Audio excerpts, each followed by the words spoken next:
కొండా సురేఖ మాట్లాడిన సందర్భం ఏదైతే ఉందో ఇన్కన్వెన్షన్ కావచ్చు, ఇందులో నాగ చైతన్య సమంత విడిపోవడం, నాగార్జున సమంతని కేటీఆర్ దగ్గరికి వెళ్ళమని చెప్పడం అని చెప్పి ఈ విషయాల్ని పచ్చిగానే కొండా సురేఖ డైరెక్ట్గానే చెప్పింది. ఎందుకంటే అప్పుడు జరిగిన సందర్భం ఏదైతే ఉందో ఆ సందర్భాన్ని తాను డైరెక్ట్గానే అటాక్ చేస్తూ చెప్పిన పరిస్థితి. ప్రస్తుతం సినీ నిర్మాత నట్టి కుమార్ బిగ్ టీవీకి అందుబాటులో ఉన్నారు. నట్టి కుమార్ గారు నమస్తే అండి. నమస్తే అండి. కొండా సురేఖ వ్యాఖ్యల్ని సినీ పరిశ్రమ ఎలా చూస్తుంది? అంటే ఇప్పటికే చాలా వరకు ఈ ఇష్యూ పైన రగడ జరిగింది. తాజాగా తెలంగాణ మంత్రి కొండా సురేఖ డైరెక్ట్గానే పచ్చిగానే మాట్లాడిన పరిస్థితి. ఏమండి, ఫోన్ ట్యాపింగ్లో అన్ని సాక్ష్యాధారాలు రేవంత్ రెడ్డి గారు ఉన్నాయి. సాక్ష్యాధారాలు ఉన్నాయి కాబట్టి ఆమె మాట్లాడారు. రెండోది నిజం, ఆమె మాట్లాడిన మాటలో నిజం ఉన్నది. కాకపోతే ఏంటంటే విక్టిమ్స్ అనేది కంప్లైంట్ ఇవ్వకపోతే ఎవరేం చేయడం కాబట్టి విక్టిమ్స్ కంప్లైంట్ ఇవ్వాలి కదా. విక్టిమ్స్ ఇప్పుడైనా ధైర్యం చేసి రావాలి కదా. మా సినిమా ఇండస్ట్రీలో ఏంటంటే భయం కూడిన రాజకీయాలు చేస్తారు. భయం అంటే ఎవరు వస్తే వాళ్ళకి ఊరికి చేసే టైపు కొంతమంది మా దాంట్లో. అంతే, ఎక్కడ ఏది వచ్చినా కూడా అన్యాయం జరిగినా కూడా వచ్చి ఇది అన్యాయం జరిగిందని ఎవరు చెప్పరండి. చంద్రబాబు నాయుడు గారితో అంత పని చేయించుకొని ఆయన్ని అరెస్ట్ చేస్తేనే ఎవరు బయటికి రాలేదు. ఆయన అరెస్ట్ చేసి ఎవరు బయటకు రాలేదు. ఒకసారి మీరు లైన్ లో ఉండండి. కొండా సురేఖ బయటను ఒకసారి మీరు వినండి. ఒకసారి విన్నానండి. అయిందండి నాగ చైతన్య డైవర్స్ 100% కేటీఆర్ చేయబట్టే అయింది. ఎందుకంటే ఎన్కన్వెన్షన్ హాల్ని కూలగొట్టద్దు అని అంటే సమంతను నా దగ్గరికి పంపాలి అని చెప్పి ఆయన డిమాండ్ చేశాడు. సమంత గారిని వెళ్ళమని చెప్పి నాగార్జున వాళ్ళు ఫోర్స్ చేశారు. సమంత నేను వెళ్ళను అనింది. వెళ్ళను అంటే వాళ్ళు చెప్తే వింటే విను, లేకపోతే వెళ్ళిపోండి డైవర్స్ ఇచ్చారు. అది ఓపెన్ సీక్రెట్. అది అందరికీ కూడా ఇంటర్నల్గా మీడియా వాళ్ళంతా వాళ్ళకి ఎవరికి ఇండస్ట్రీ వాళ్ళందరికీ కూడా తెలుసు. ఈరోజు సమంత జీవితం అన్యాయం కావడానికి 100% కేటీఆరే కారణం. అదేవిధంగా 2-3 హీరోయిన్లు పెళ్ళిళ్ళు కూడా చేసేసుకున్నారు. ఎందుకు అన్నట్టు ఈ డ్రగ్స్ కేసు రాగానే ఈరోజు మీకు తెలుసు రకుల్ ప్రీత్ సింగ్ ఆల్రెడీ బయట ఆమె పెళ్లి చేసేసుకుందా. ఇంకొకరు 2 హీరోయిన్స్ కూడా గబగబా పెళ్ళిళ్ళు చేసేసుకున్నారు. ఈ తలకాయ నొప్పి మాకేంద్ర బాబు, మేము ఇందులో ఇరుక్కుంటాము. ఆ రోజు ఆయన అధికారం ఉండి ఈ విధంగా వాళ్ళ ఫోన్లు ట్యాప్ చేసి వాళ్ళు ఎవరితోటన్నా సీక్రెట్గా మాట్లాడుకున్న వాటిని రికార్డ్స్ని తీసుకొని ఆ రికార్డ్స్ను వాళ్ళకి వినిపించి బెదిరించి, ఇగో ఈ రికార్డు మీద ఉంది నా దగ్గర, మీరు కానీ రాకపోతే ఈ రికార్డు నేను బయట పెడతా అనే పద్ధతిలో చాలామంది హీరోయిన్లను లొంగపరుచుకున్నాడు. వాళ్ళందరినీ డ్రగ్స్కి అలవాటు చేశాడు. ఈయన కూడా డ్రగ్స్ వాడాడు. దానితోటే ఆ రోజు డ్రగ్స్ కేసు కానీ ఈరోజు ఫోన్ ట్యాపింగ్ కేసు కానీ చాలా సీరియస్గా మన ప్రభుత్వం తీసుకోవడం జరిగింది. డైవర్సులు ఒకరిది అయిందండి నాగ చైతన్య.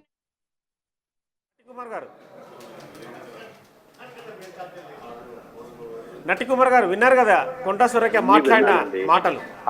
ఆమె కొండ బద్దలు కొట్టినట్టు నిజమే మాట్లాడేది కానీ అది ఒప్పుకునే ఇది నిజం మా ఇండస్ట్రీలో ఇది జరిగిందని చెప్పే ధైర్యం ఎవరికైనా ఉందా? కానీ ఇండస్ట్రీ అనేది ఇప్పుడు పవర్ఫుల్ అని చెప్తున్నారు కదా, మీరే చెప్తున్నారు మీ సినిమా ఇండస్ట్రీ. నో పవర్ఫుల్ కాదండి ఇండస్ట్రీ. ఇప్పుడు మన కొండా సురేఖ గారు మాట్లాడిన మాటల్లో కొంత నిజం ఉంది, దాంట్లో 100% నిజం లేకపోలేదు. నేను ఒక్కటి అడుగుతున్నా, కేటీఆర్ గారిని సూటుగా అడుగుతున్నా, ఆయన దీని మీద ఎంక్వైరీ చేయించుకోండి. నేను ఏ తప్పు చేయలేదు ఇండస్ట్రీలో. నేను వీళ్ళందరినీ డ్రగ్స్లో ఇరికించి క్లీన్ చీట్ ఎందుకు ఇచ్చారు? ఆ రోజు అందరినీ తీసుకొచ్చి డ్రగ్స్ అనే ఒక మాఫియాని తీసుకొచ్చి కేసులు పెట్టి మొత్తం పరువులు తీసి మొత్తం ఫొటోస్ తీసి అన్ని హంగామా చేసిన వాళ్ళు ఒక్కరు కూడా కేసులో డ్రగ్స్లో లేరని క్లీన్ చీట్ ఇచ్చారు కదా. ఇది ఎంత నిజం ఎంత అబద్ధం అదొక్కసారి ఆయన అంతరాత్మకు చెప్పమానండి. ఒకటి, కేటీఆర్ గారు మన సినిమా వాళ్ళకి ఎలా దగ్గరయ్యాడు, ఎక్కడ దగ్గరయ్యాడు? ఆయన ఇంతకుముందు ఎవరికి ఏ సినిమా వాళ్ళకి పరిచయం లేదే, ఏ ఇండస్ట్రీలో ఉన్న వాళ్ళకి పరిచయం లేదే, మరి ఎలా దగ్గరయ్యాడు? ఇంకా కవితకైనా కొంత పరిచయం మా సినిమాలు షూటింగ్ గట్లకి ఆమె వచ్చింది కాబట్టి కేసీఆర్ గారు కొంత పరిచయం మాతో పాటు కొంతమంది. అంతేగాని కేటీఆర్ గారు అసలు ఇక్కడ లేరు అమెరికాలో ఉన్నారు కాబట్టి అలా పరిచయం లేవే. మరి ఈరోజు అన్నీ కూడా ఒక్కసారి మీరు సురేఖ గారు మాట్లాడిన మాటల్లో 100% నిజాలు ఉన్నాయి. అయితే నేనేమంటున్నానంటే వాళ్ళ దగ్గర మొత్తం టోటల్గా ఏదైతే ఈయన ఫోన్ ట్రాపింగ్ చేసిన ఉన్నాయి కొంతమందివి, ఆ అన్నింటిలో కూడా కొన్ని నిజాలు ఉన్నాయి. అది రేవంత్ రెడ్డి గారికి అన్ని తెలుసు. విక్టిమ్స్ వచ్చి కంప్లైంట్ ఇస్తే దాని మీద ఎంక్వైరీ నడిస్తే అప్పుడు నిజాలు బయటపడతాయి. లేదు అనుకుంటే స్వచ్ఛందంగా ఆయనే మొత్తం విచారణ చేయించుకోవడానికి సిద్ధపడాలి. కానీ ఏంటంటే ఒక బంధం విడిపోవడానికి కారణం అవడం అనేది చాలా బాధాకరమైన విషయం. అంటే దానికి నేనేమి కామెంట్ చేయనండి. ఎందుకంటే ఒక ఆడపిల్ల వ్యవహారం అవన్నీ ఉన్నాయి కాబట్టి నేను దానికి కామెంట్ చేయను. ఆమెకు మరి ఆ విషయంలో సమంత గారు చెప్పాలి సమాధానం. ఇంకంతగా మనం ఏం చెప్తాం. అంటే సినిమా ఇండస్ట్రీ చాలా కుదుపులకు లోనవుతుంది. ఈ మధ్య జరిగిన జానీ మాస్టర్ ఇష్యూలో కూడా సినిమా పెద్దలు ఎవరు స్పందించకపోవడం. జానీ మాస్టర్ గారిని ఇరికించారండి. జానీ మాస్టర్ గారిని ఇరికించారు. మీరు ఝాన్సీ గారి మాటల్లో చూస్తే ఒక star hero, star director I supported is with him. ఒక స్టార్ ప్రొడ్యూసర్ వివేక్ అంటే సపోర్టెడ్ విత్ హిమ్. ఆయన మొత్తం టోటల్గా ఏదైతే D12 D11లో ఉందో D12 +24 అంటే అప్పుడు ఆమె 18 years ఉన్నాక కపిల్స్లోకి వెళ్ళింది. ఆ ప్రోగ్రాంలో విన్నర్ అయ్యింది 11-12 అయిన తర్వాత ఎక్కడ మైనర్ అవుతుంది. ఒక ఫేస్బుక్ లో 99, ఒక ఫేస్బుక్ లో 98, ఒక ఇన్స్టాగ్రామ్ లో 93. డేట్ ఆఫ్ బర్త్ సర్టిఫికేట్ 2010 తీసుకుంది. Mark list 10th class mark list 2010లో తీసుకుంది. ఇంటర్ 10th క్లాస్ ఎప్పుడు రాసింది? 2021లో రాసింది. ఇంటర్ చదివింది. Inter certificate 2019. ఇవన్నీ కూడా తప్పులు తడక ఉన్నాయి. ఆధార్ కార్డు తప్పుడు సమాచారం అన్ని కూడా. కొండా సురేఖ ఇంకో మాట కూడా మాట్లాడారు. కేటీఆర్కు భయపడి చాలా మంది హీరోయిన్లు పెళ్లి చేసుకున్నారు. అంటే ఫోన్ ట్యాపింగ్ అంశం అనేది చాలా మంది మాటలు విన్న తర్వాతనే రేవ్ పార్టీలు నిర్వహించడం, సినిమా హీరోయిన్లను టార్గెట్ చేశారన్న మాట కొండా సురేఖ చెప్తున్నారు. ఏమండి, సురేఖ గారి మాటల్లో నిజం ఉంది. నేను ఒక్క మాట చెప్తానండి. మాకు తెలిసిన సమాచారం ప్రకారం కేటీఆర్ గారి నెంబరు మొత్తం డైరెక్ట్ నెంబరు ఆయన అందరు సినిమా వాళ్ళ దగ్గర ఉండేదండి. వాళ్ళు ఎక్కడ దొరకనండి, ఏ దాంట్లో దొరకనండి. పోలీసులు కూడా చెప్తారు. అప్పుడు వాళ్ళు ఎవరు చెప్పండి, జూబ్లీస్ బంజారాస్ పోలీసులు చెప్తారు, నాన్సింగ్ పోలీసులు కానీ రాయదుర్గం పోలీసులు వెంటనే డైరెక్ట్ కేటీఆర్ గారికి కొట్టేవారు ఫోన్లు. మన వాళ్ళే వదిలేయండి. ఇది వాస్తవం. అప్పట్లో ఇది వాస్తవం. చాలా మంది అండి, సురేష్ కొండేటి గారు అవ్వచ్చు, చాలా మంది అండి, so money heroes and so money heroines and so money artist. మొత్తం సినిమా ఇండస్ట్రీ మాత్రం ఆయన కుప్పట్లో పెట్టుకున్నాడు. ఇది వాస్తవం, ఇది నిజం. ఈ దీని మీద ఎంక్వైరీ నడాల్సిందే. మా సినిమా వాళ్ళైనా కూడా దాంట్లో ఎంక్వైరీ వేయించాల్సిందే. కానీ భయంతో ఉంటుంది. ఇప్పుడు ఎలాగుంటుందంటే అండి, ఇప్పుడు రేవంత్ రెడ్డి గారి గవర్నమెంట్ ఉందా, ఇప్పుడు ఇంకా టీఆర్ఎస్ గవర్నమెంట్ ఉందో తెలియదు. ఇప్పుడు ఇందాక మీకు చల్సాని శ్రీనివాస్ గారు వ్యాఖ్యలు చేశారు. పోలీసులు కూడా మీరు మూసీ నదికి వస్తే బడిసి పూజ చేస్తామన్నారు. అంటే వాళ్ళు ఏం లేదండి. ఇప్పుడు ఎవరు మాట్లాడితే వాళ్ళని కొట్టడమే. ఇప్పుడు అది ఇప్పటికీ ఇంకా టీఆర్ఎస్ గవర్నమెంట్ అంటున్నారు. కొంతమంది ఆఫీసర్లు వాళ్ళకే సపోర్ట్ చేస్తున్నారు, కొంతమంది డిపార్ట్మెంట్ వాళ్ళకే సపోర్ట్ చేస్తున్నారు. రేవంత్ రెడ్డి గారు అర్థం చేసుకోవాలా. ఇమ్మీడియట్లీ వాళ్ళ మీద సీరియస్ గా తీసుకోవాలి.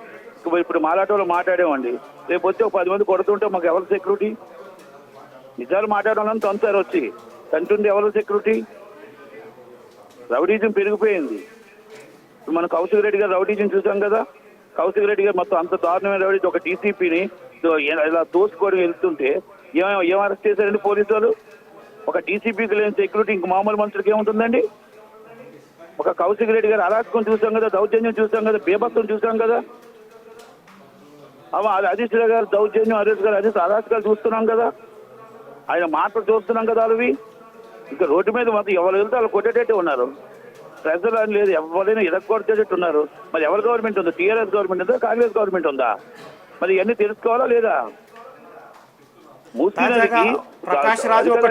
నదిలో ఆఫీసర్స్ డ్యూటీ చేస్తారు. వాళ్ళకి బయట పూజ ఏం చేస్తారండి? తప్పు కదండి అది. అంటే నేనేమంటానంటే, ఎవరైనా మాట్లాడాలంటే అలాగే సెక్యూరిటీ రావాలి ముందు. అలాగే భయం వస్తుంటే మాట్లాడితే ఎవరు కొడతారని భయం.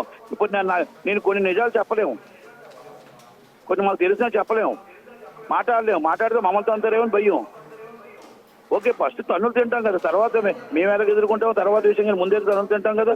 ఒక 20 మంది వస్తే ఏం చేస్తాం? ప్రకాష్ రాజు చేశాడు కుమార్ గారు. ఏంటి సిగ్గులేని రాజకీయాలు, సినిమాల్లో నటించే ఆడవాళ్ళంటే చిన్న చూప? Just asking. ఎవరండి? ప్రకాష్ రాజు ట్వీట్ చేశాడు ఇప్పుడు ఫ్రెష్గా ఒకటి. ఏమండి, ప్రకాష్ రాజు కేసీఆర్ గారికి తొత్తండి. ప్రకాష్ రాజు ఏం మాట్లాడతాడండి? మాట్లాడతాడు. కొత్తగా వచ్చిన బాబా అంటాడు, కొత్తగా వచ్చిన నామాలు పెట్టాడు. ఎవరు దేవుడు అలా గొప్పండి. ప్రకాష్ రాజు కోసం మనం మాట్లాడకూడదండి. ప్రకాష్ రాజు అనే వ్యక్తి బ్యాలెన్స్ తప్పిపోయాడు. ప్రకాష్ రాజు అనే వ్యక్తికి ఆయనకి ఎవరు ఏంటో తెలియదు. ఆయన కేసీఆర్ దేవుడిగా కనబడతాడు, కుమారస్వామి అన్నగా కనబడతాడు, రేవంత్ అన్న వచ్చి తమ్ముడిగా కనబడతాడు. వాళ్ళు ఎన్ని అరాచకాలు చేసినా, ఎంతమంది అమ్మాయిలు అరాచకాలు చేసినా వాటి కోసం మాట్లాడే ఈయన. ఎందుకు మాట్లాడాయన? ఏ నోరు పెగలదా అని అడుగుతున్నా, వాళ్ళ ఆడపిల్లలు కాదా అని అడుగుతున్నా. రేవంత్ అది కాదు, కుమారస్వామి జేడీ కుమారస్వామి వాళ్ళ అన్న కొడుకు చేస్తున్న అరాచకాలు, వాళ్ళ భార్య ఆ రేవంత్ అన్న భార్య రేవన్న భార్య చేస్తున్న అరాచకాలు, కుమారస్వామి చేస్తున్న అరాచకాలు, మరి అన్నిటి మీద ఏం రావా నోరు? ఇండస్ట్రీలో ఒకటండి, ఇండస్ట్రీని మనం కాపాడుకోవడానికి 100% రెడీగా ఉన్నాం. ఇండస్ట్రీని కాపాడండి. మీరు పవన్ కళ్యాణ్ గారు నేను చేసిన వ్యాఖ్యలు ఏంటండి? కొత్త బాబా వచ్చాడు పంగనామాల, ఏం తప్పండి? ఆయన దేవుడు ఆయన గొప్ప అండి. నీ దేవుడు నీ గొప్ప. హిందూ ఆరు ముస్లిం ఆరు క్రిస్టియన్ సెక్యులర్ రాజ్యంలో ఉన్నాం. ఎవరి దేవుని మనం కిచ్చిపచ్చకూడదు. అది తెలీదా ప్రకాష్ రాజుకి? ఇన్ని తెలిసిన వాడు అది తెలీదా అని అడుగుతున్నా నేను. ప్రకాష్ రాజు మాటలు మనం పరిగణలోకి తీసుకోకూడదండి. ప్రకాష్ రావు వేలం తప్పాడు ప్రకాష్ రాజు. ఏదైనా ఆరోపణలు ప్రత్యారోపణల మధ్య సినీ పరిశ్రమ నలిగిపోతున్నట్టు కనిపిస్తుంది. దీనికి పరిష్కారం